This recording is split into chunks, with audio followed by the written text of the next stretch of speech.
नमस्कार, स्वागत है आप सभी का। यूपी में नई शिक्षक भर्तियों के विज्ञापन को लेकर के बात करेंगे और जो पुरानी भर्ती हैं यानी जिनके नोटिफिकेशन ऑलरेडी आ चुके हैं और नए शिक्षा सेवा चयन आयोग से जिनके एग्जाम होने हैं, टीजीटी, पीजीटी और प्रोफेसर असिस्टेंट प्रोफेसर भर्ती। तो फिलहाल में इस साल एग्जाम होने की उम्मीद कम लग रही है इन भर्तियों में,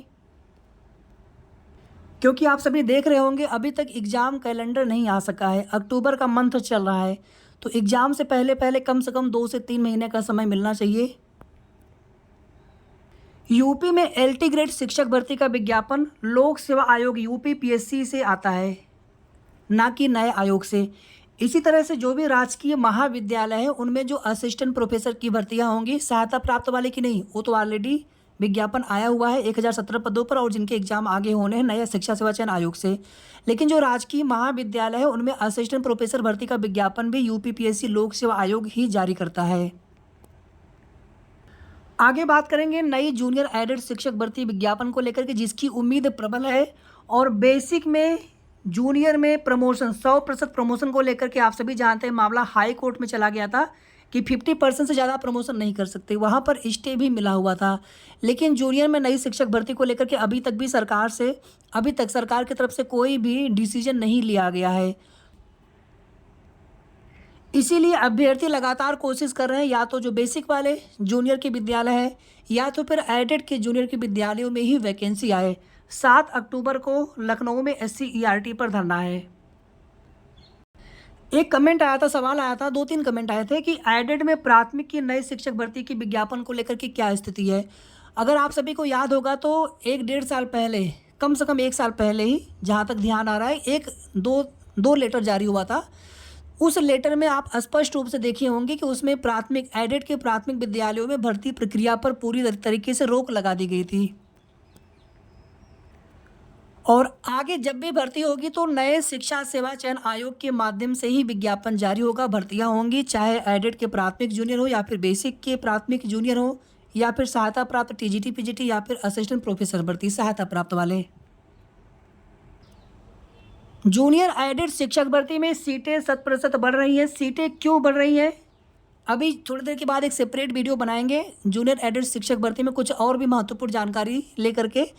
इसमें कितनी लगभग सीटें हो सकती हैं और सीटें किस रीजन से बढ़ाई जा रही हैं। और एक दिन हमने जो कुछ भी आप सभी को जानकारी दी थी कि जिस प्रकार से अध्याचन स्कूल वाइज यानी विद्यालयवार, फिर आरक्षणवार, फिर विषयवार मंगवाया गया है, तो उसमें किसी भी तरह का कोई विवाद न हो।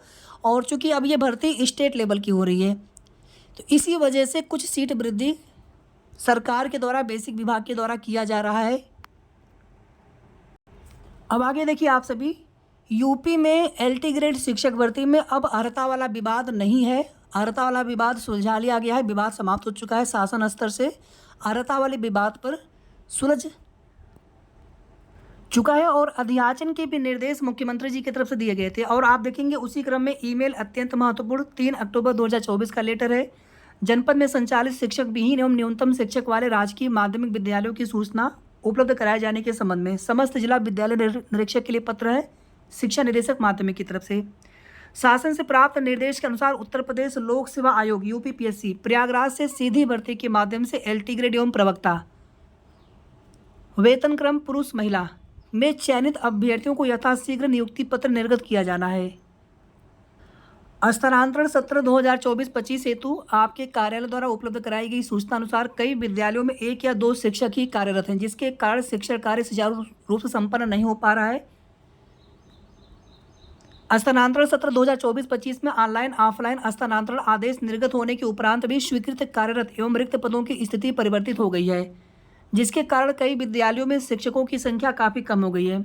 तो निम्न बिंदुओं पर तत्काल सूचना वांछित है, तत्काल सूचना मांगी गई है। नवंबर में इस भर्ती का विज्ञापन आने की 100% उम्मीद है और ये विज्ञापन लोक सेवा आयोग से आएगा। 2 चरणों में परीक्षा होगी, 2 चरणों में इसकी पेपर होंगे।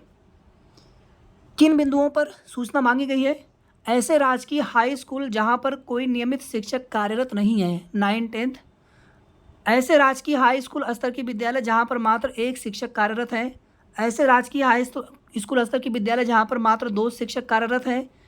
राजकीय इंटर कॉलेज यानी 11वीं-12वीं के लिए प्रवक्ता, तो इंटर कॉलेज या राजकीय बालिका इंटर कॉलेज या पंडित दीनदयाल उपाध्याय राजकीय मॉडल इंटर कॉलेज जिसमें कोई प्रवक्ता कार्यरत नहीं है।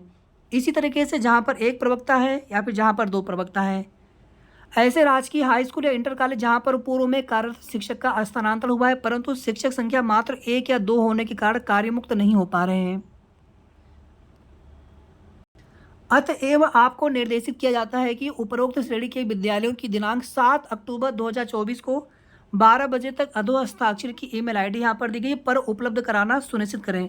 प्रकरण अत्यंत महत्वपूर्ण एवं अतएव विलंब न किया जाए। तो आप सभी समझ सकते हैं कि अब आपकी भर्ती के विज्ञापन में आने में देरी नहीं होनी है। नवंबर से दिसंबर नहीं जाएगा, नवंबर में चाहे जब हो सकता है नवंबर की स्टार्टिंग में ही।